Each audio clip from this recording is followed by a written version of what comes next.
the long history of WWE, we've had many wrestlers fail, and we've also had many wrestlers succeed. And today we're talking about ranking the greatest WWE wrestlers according to the internet. What I mean by that is literally when I Google typed in, hear me out, the greatest for wrestlers, WWE wrestlers of all time / wrestlers, and this is what the internet gave me. And according to Google, so yeah, and there's about like 5, there's like 6 or 7, 6, 7, or something like that there. But before we end this video, big thumbs up down below, hit the subscribe button, because I'm on the road to 5 subscribers for the end. Oh, it's 2025. Anyway, let's hop into today's video and let's rank some wrestlers. Whoa. Anyway, so I think we should get into categories. First off, we got Hall of Fame, greatest wrestlers of all time in my personal opinion. Second category, awesome. They're great, but they're not Hall of Fame. Right there, below awesome is good, which means they're good, but they aren't all awesome or they aren't Hall of Famers. Good, or no, meh is, they're like men, okay, alright, and then we got Trash Can. I always put Trash Can at the bottom there. And I'm gonna guess for the people we have here, I should put at 10, maybe 15 wrestlers, but I didn't really have enough time to do that. Maybe I'll do that another time. Maybe I'll do that, but I doubt that we'll have any in the Trash Can category, or even meh, in my personal opinion. And by the way, we're not based off of accomplishments. We're not basing this off of in-ring. We actually are basing this in in-ring work. And we are doing this, and we're also basing off of how they change business. And by the way, Hulk Hogan's not on here because I honestly forgot about him. Honestly, he's not relevant to me. I forget about this dude. Anyway, so let's start off. Well, we're going to start off with a guy who did skin cancer removal, John Anthony Cena. Or no, John Anthony Felix Cena, if you know his real name, Jr. John Cena Jr. And this man, in-ring ability-wise, he's pretty good. No, I'm joking. In-ring, he's probably like meh or good at best. But what he did for the business and his other stuff, right? You know, make him the most accomplishments of all time, right? And staying a babyface for 21 years was getting so much hate during that time. He could have been a heel, and the crowd probably would have fed into it, right? You know what I'm saying? This man deserves some award for taking nothing. You know, this man, you know what? I just realized something. I'm giving this man too much credit. This man hates us, hates me, hates you, hates everyone that's going to be watching this video 10 years down the line, which is probably like his video is going to get this many views. So, I mean, but there's no way that John Cena.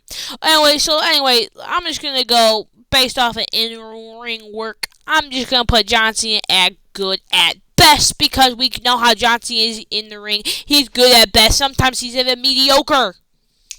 So, that's why I have to put him there. And you can say he's talented and whatever, but he's mediocre at best. Let me actually move my camera over here. Maybe that's better. I like being on top, not bottom. So let's go. The second one is Shawn Michaels, the Heartbreak Kid, Mr. WrestleMania. What is our nicknames? VP Talent Relations in NXT, I think, or I don't even know what he actually is. All I know is he's like the head of creative down in NXT, which he actually does pretty good. Sometimes even better than the main roster. It's shocking. Wonder what it would be like if Shawn Michaels booked main roster. That would be interesting. I feel like a lot of shocks and surprises. I feel like Cody would have lost it. Maybe Cody could have lost it like a Saturday Night's Main Event or something if Shawn Michaels... Sorry! Get over my head. What were we talking about? Oh, Shawn Michaels. like, Shawn Michaels, in-ring work, he's phenomenal, one of the best in-ring workers of all time. Maybe even the best, some will say.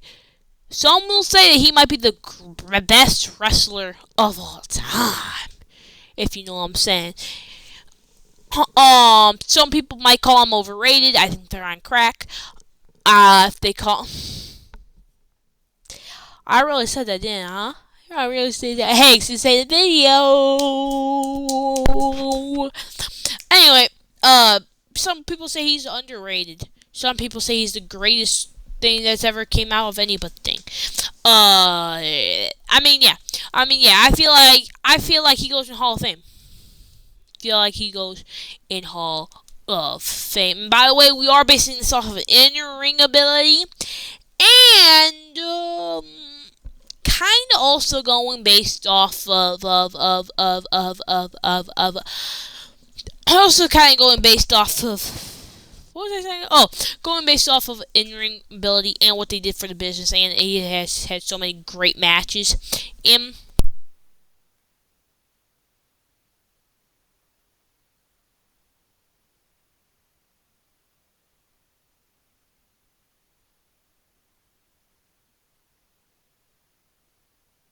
That's interesting. I feel like I have different opinions than Santi. Yeah.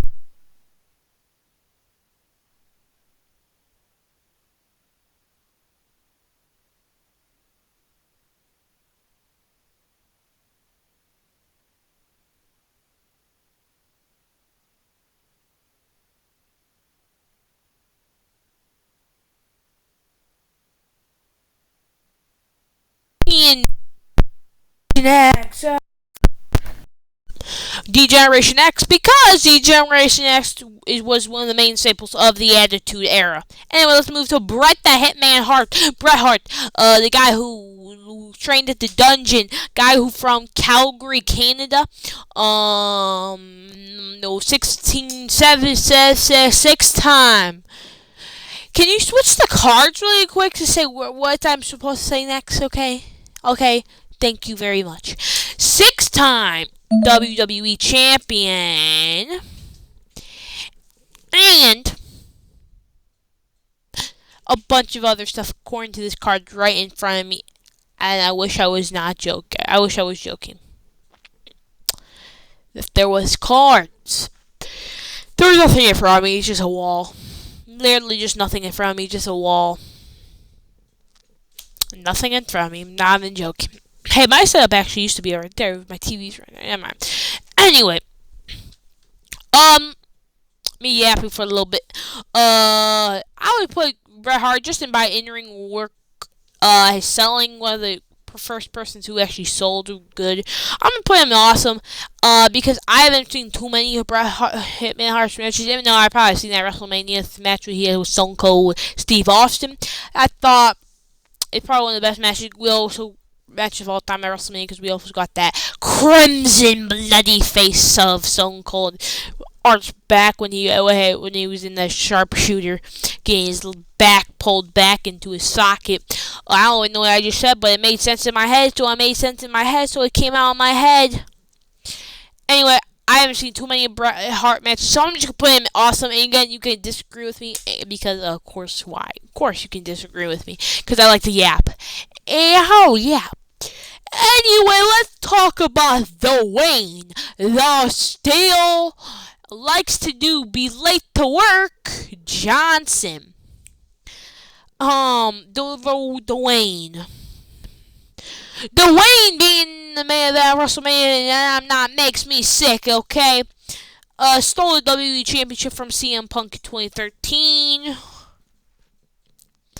In the ring wise, he's pretty solid.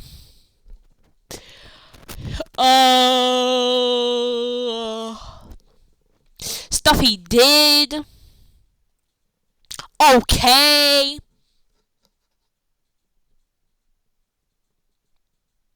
Has the stuff outside, one of the biggest actors of all time.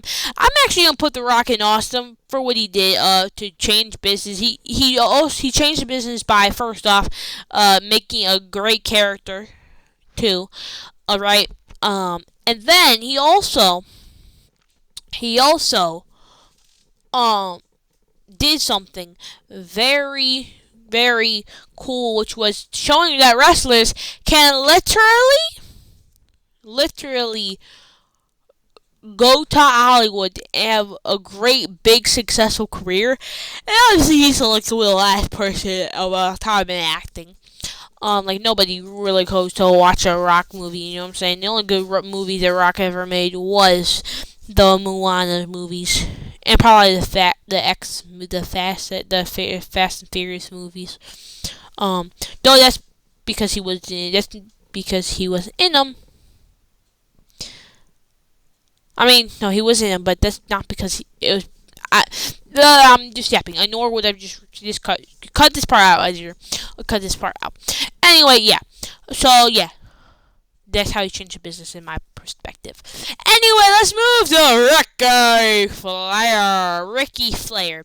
Flair, the first time, probably a 20-time world champion, according to himself. Hey, according to him, he's probably a 50-time world champion at this point. But WWE says 16, so that's 16. Honestly, I don't think I've ever seen a Ric Flair match. Honestly, I've probably seen a Shawn Michaels match. But honestly, I feel like he might be mad. And he be saying some wild stuff on the internet, and I don't even know what he did to change his business. I'm not even gonna lie. You know what? He's lucky he didn't get in trash can because he was saying some wild stuff on the internet. But let's put him at a match since he did get 16-time world champion, and that caused John Cena to be tied with him, and he'll probably break the record this year.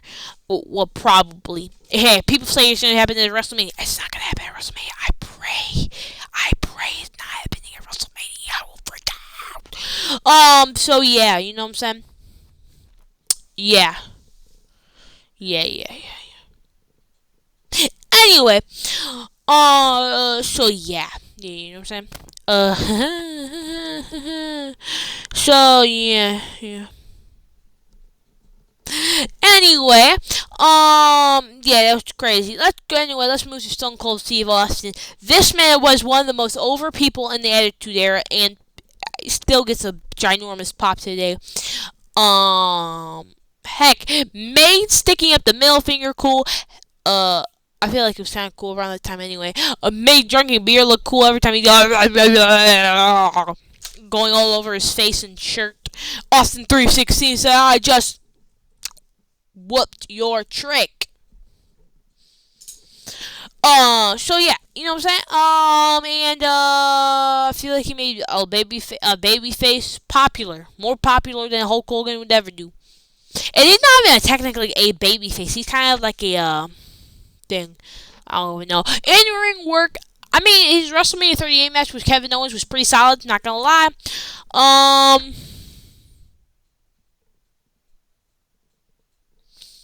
Trying to think. I think I've seen a Stone Cold Rock match before.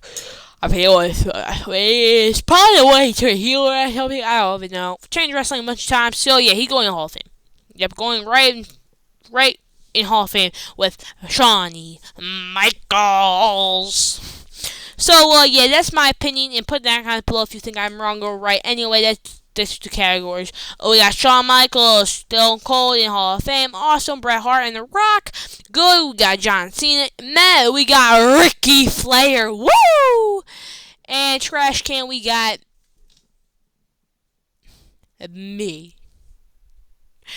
So, leave your comments and opinions down below about what you think about this list. And of course, you're going to have somebody else because you're a human being and people have different human beings' feelings. Anyway, Bill for us today. See you tomorrow, and I will see you in the next one. Bye.